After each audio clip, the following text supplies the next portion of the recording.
I'm sure majority po sa mga nakikinig natin sa atin ngayon sa Luzon, Visayas, Mindanao at sa buong mundo no via our online platforms din ay alam na dapat kinakapa ng babae ang Yes. dede niya, 'di ba? Correct.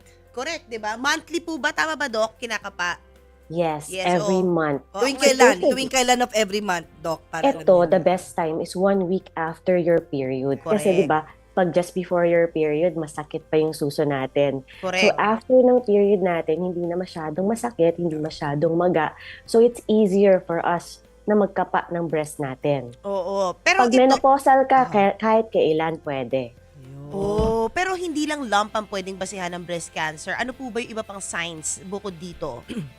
Changes sa balat, sa bagsak ng suso, any discharge na nanggagaling sa nipple, kung meron kang nararamdaman na pain, or any changes sa balat or sa nipple. Importante yun. Sorry. Okay, go. Sorry to Mhm. inject. Pero anong klaseng change sa balat?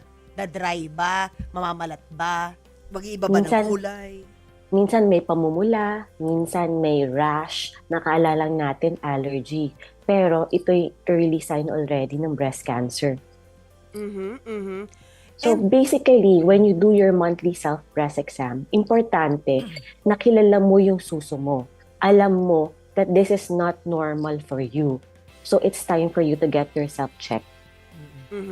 And right now, honestly, sobrang dami. May mga studies nga, no, na maraming women in their 30s are having cancer. Actually, not only women, but the generation itself, that decade itself, di ba? But in terms of women, ano na rin ba? Mas naging proactive na yung kabataan ngayon magpa-check? Actually, yes. With the advent then of social media, information dissemination, at yung advocacy ng mga breast cancer survivors and doctors, na pinupush talaga namin na early detection. Kasi if you're able to detect it early, more or less maganda yung chances for cure. Hindi tayo late stage nakikita at nadadiagnose ang breast cancer.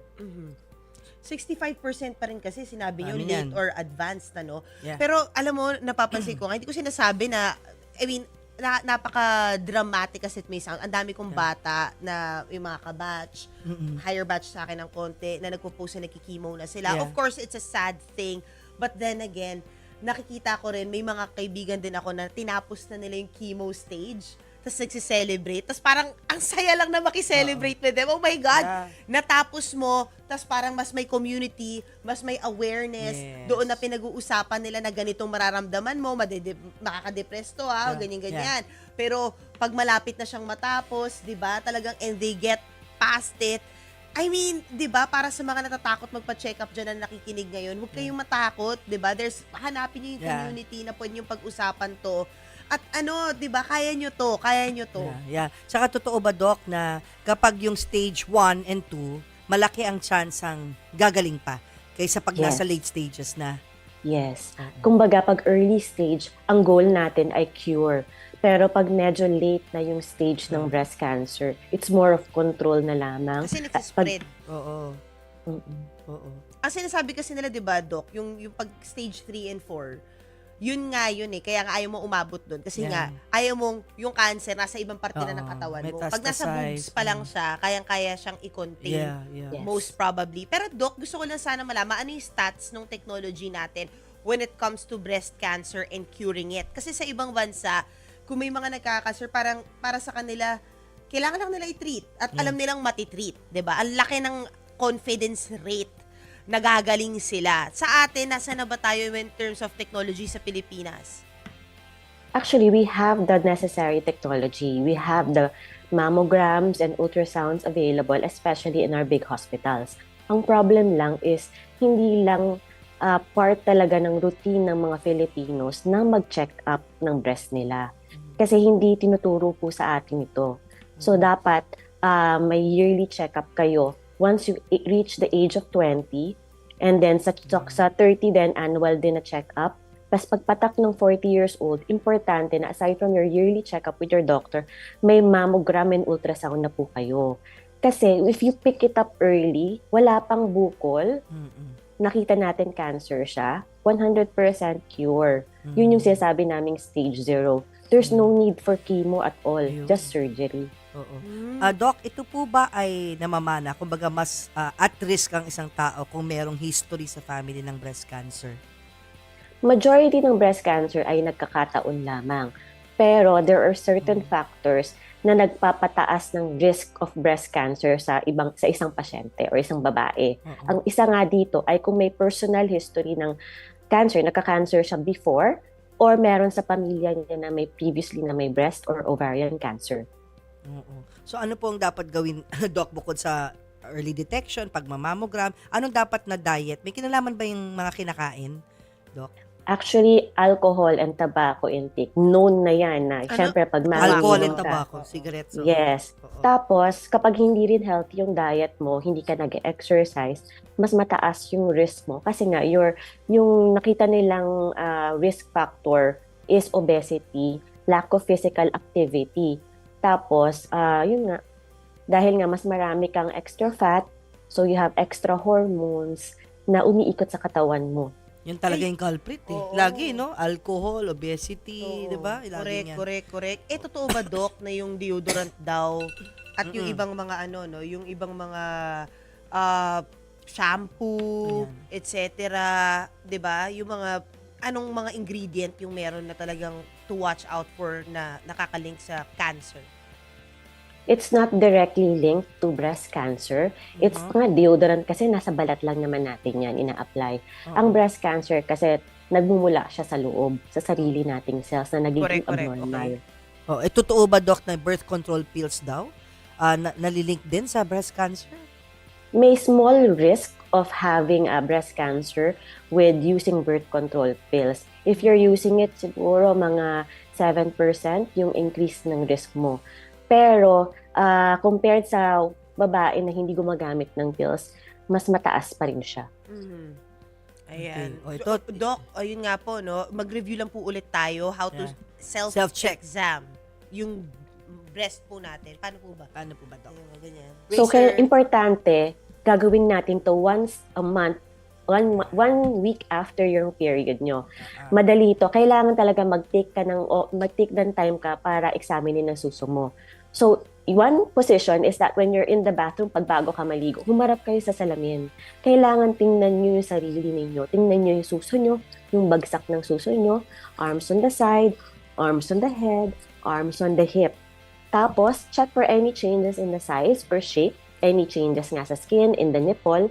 Tapos, ikutin nyo, kapain nyo habang naliligo. Kapain nyo. It does not matter how you do it. Basta importante, nakapa nyo yung buong area ng breast. Kasi, importante lang na if there's something out of the ordinary, you'll go see your doctor.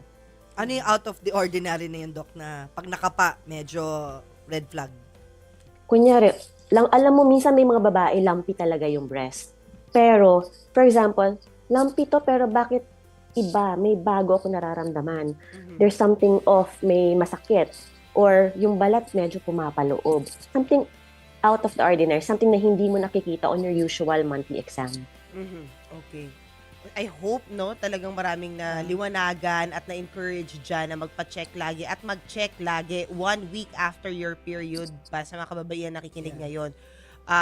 And thank you so much, Doc, for Ito, last na lang. Oo. Para doon sa hindi pa nakaka-experience sa mammogram, Doc, ano po, just ano lang tayo, walkthrough lang. Oo Ano nga pala. itsura, anong ginagawa pag Oo. may mammogram procedure? Ang mammogram, basically x-ray lang yan ng suso. Pero syempre, iipitin talaga yung suso mo Oo, in two different Masakit positions. yun. Correct. Pag ganon, at saka pag ganoon. I-expect nyo ng masakit yun, ha? No, it's not. Trust me. Ay, Doc, ako ng Personally. ilang beses na naabutan ko pa noon ng bakal pa eh. Pero ngayon kasi Well, modern na, nagulat ako. Lately, Doc, nagpaano ulit ako, no? Yeah. Sa Health Cube. Iba na, hindi na masakit. Pero naabutan ko pa noon ng bakal, nung 90s. Yes. Very, maganda na yung technology natin. Hindi na siya ganun kasakit. Automatic na rin once nakuha siya ng shot. All of my patients in the breast center of Asian Hospital, they always tell me, Doc, akala ko masakit, pero hindi pala. Uncomfortable, yes. Kasi syempre, iipitin ka between plastic. Papahawak Pero, mo boobs mo eh. kaya. Correct. Paano kung wala, sabi nila, paano kung maliit yung suso? Kaya, Doc? Yes. Kahit maliit, may kakapit.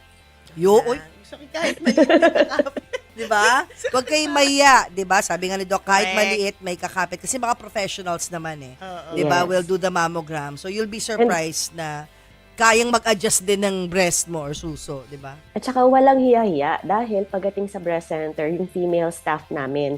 So, kahit sila yung mag-handle ng breast mo, comfortable ka. Yeah. Doc, last tanong. Para doon sa mga hindi makaka-afford, dahil alam natin, mahal yung mammogram. Correct. Nagbibigay ho ba kayo ng libreng pa-mammogram po? We're not part of the Z-Benefit package yet, pero nag-a-apply kami para masama namin yung mga pasyente na nangangailangan. Pero sa Asian Hospital, we have also what we call the Asian Charities. We handle service patients na subsidized ng Asian Hospital. Wow. Kailangan na mag-apply, no? Oo. I-prove. Yes. Oo. Correct. Okay. Thank you so Maraming much, Doc salamat. Alo D. Zaragoza Mejia, breast surgeon Salamat. mula sa Asian Hospital and Medical Center, Asian Ay, may gusto Cancer pa sabihin? Institute. Yes! Yan. Yes, so, Invite ko lang sila na Yes, meron kaming social media ng Asian Hospital. Tapos, anything concerning the breast, you can always come to the breast center of Asian Hospital and Medical Center. One-stop shop yan. From mammogram to ultrasound, diretsong consultation na kayo sa amin. Hindi na kayo liligoy-ligoy pa. Hindi na kayo pabalik-balik. Ayun. I Maraming love salamat, it. Doc.